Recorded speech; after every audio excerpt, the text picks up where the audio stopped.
Hi, my name is Diego Martinez. I'm recording on my phone due to the singular fact that my computer is not letting me record on screen record with audio or at all. So, my presentation is on gambling disorder. This is for my psych class in EPCC. Gambling disorder, in the great spectrum of disorders, it's a disorder that revolves around gambling, how people tend to result to more addictive to, to the more addictive nature of gambling and all of those things. Many people struggle from it. It's very addictive due to the temptations of, oh, I can do it one more time or stuff like that. Signs that people might be struggling with this disorder are borrowing money constantly, stuff like that show the constant itch to play or gamble on the daily. Gambling has been shown to be around for as long as we've been alive. As early as the 17th century, Europe began addressing gambling related issues, and formal recognition in the medical community started gaining more awareness by the 19th century.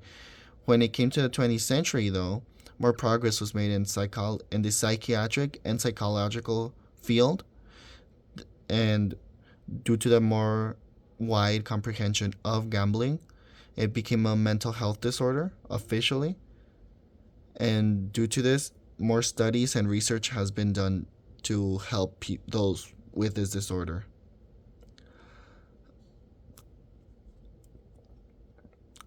I couldn't really find any important cases regarding this disorder, but there was this case regarding gambling that went by the name of United States v. Scheinberg, which is basically how online poker games started scamming people and doing money laundering, gambling illegally, and bank fraud as a whole, which led to many discussions about the classification of poker, not being able to use real money in playing the game, and overall just created this whole disruption in the online gambling community.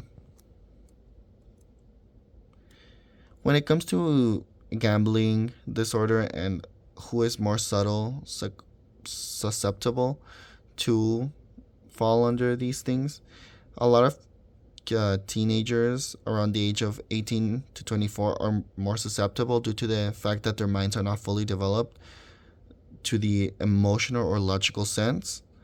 They don't fully develop until the age of 24 to 25, and even then, a lot of older people tend to fall under the gambling addiction due to the temptations of gaining more money. It has also been proven that men start gambling at a younger age rather than with women who start at an older age. When it comes to how our culture or cultures consider gambling, some have come to be accepting due to the nature of their culture or how they were raised, but there are some who are less passionate about the whole ordeal due to the fact of how it's affected them, whether it be loved ones, friends, family, or themselves. It all just depends on the type of situations or experiences one has been dealt with. Many symptoms of the disorder, although not really symptoms, more so just signs, can start off with something as simple as obsessing over gambling or just not being able to stop, to full on selling your own properties or personal items of value just to get one more dollar to scratch that itch worth of gambling. Many families have been disrupted by this. Many have lost friends, even themselves, to this disorder, which has led to the main deal as to why it became a official disorder in the psychological field. Some causes for this disorder would be that people tend to like or get addicted to the adrenaline rush that is given to players when they try to win money. It also works as a great form of escapism from the struggles and stress of society. But if we want to take a more scientific look into it, a dopamine dysfunction tends to make people more vulnerable to addictive behaviors. And another factor could be the glutamate, which plays a role in reinforcing behaviors in things that we find pleasure in or positive things in.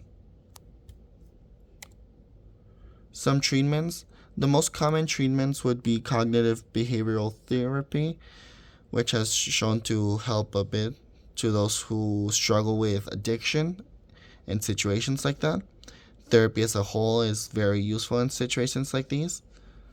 In many cases, it has been shown that people who are addicted to gambling tend to say they don't have a problem, which is why they require more help. But the faster we get to them or manage to help them, the easier the solution would be. A journal article by the New York Times, written by Emmett Linder, shows the story of Phil Mickelson, a golfer who had this gambling addiction, and it ended up costing him millions of dollars between his lifetime, and has stated multiple times how he regrets his actions. And it just goes to show how horrible gambling can be if not done in the right proportions. So it's always a good thing to be aware of situations like these, to raise more awareness, and to always have people around you to get you out of certain situations, like his wife.